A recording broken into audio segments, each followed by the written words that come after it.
نحمد و نصلي على رسول الكريم اما بعد فاعوذ بالله من الشیطان الرجیم بسم الله الرحمن الرحیم.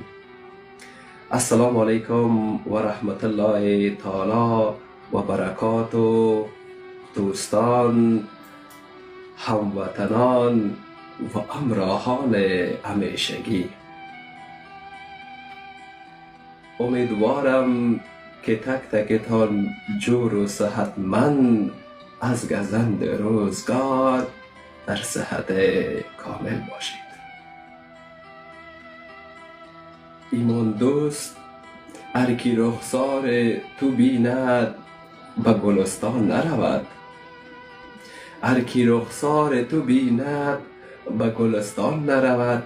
هر کی درد تو کشد در پی درمان نرود. دوستان نهایت عزیز، شما آگاه هستین تاریخ 5000 ساله داریم و همیشه ما اسیر بیگانگان بودیم و نتوانستیم دوستان نهایت عزیز که به شکل واقعی یک قسمی که خداوند آزاد ما را خلق کرده اما آزاد زندگی بکنیم. و همیشه شما شاهد بودین که به شکل برده بودیم و دوستان نهایت عزیز اینجا نیامدیم که بزرگنمایی بکنم.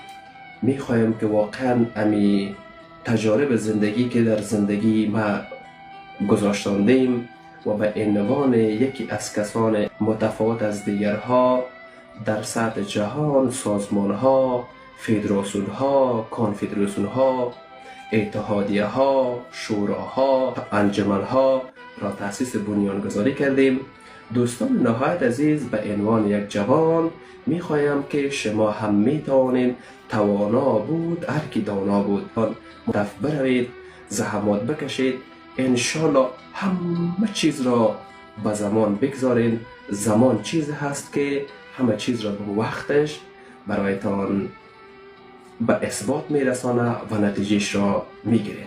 دوستان نهایت عزیز، من قضاوت را به دست شما مردمان میگذاریم که واقعا دوستا ببینین زمان چقدر انسانی که زحمت میکشه یعنی پروف میکنه، اثبات میکنه. پس دوستان نهایت عزیز، چند هفته پیش فدراسیون ملی کیک بوکسینگ، من موضوع مداری از دوستان عزیز قصه ما خیلی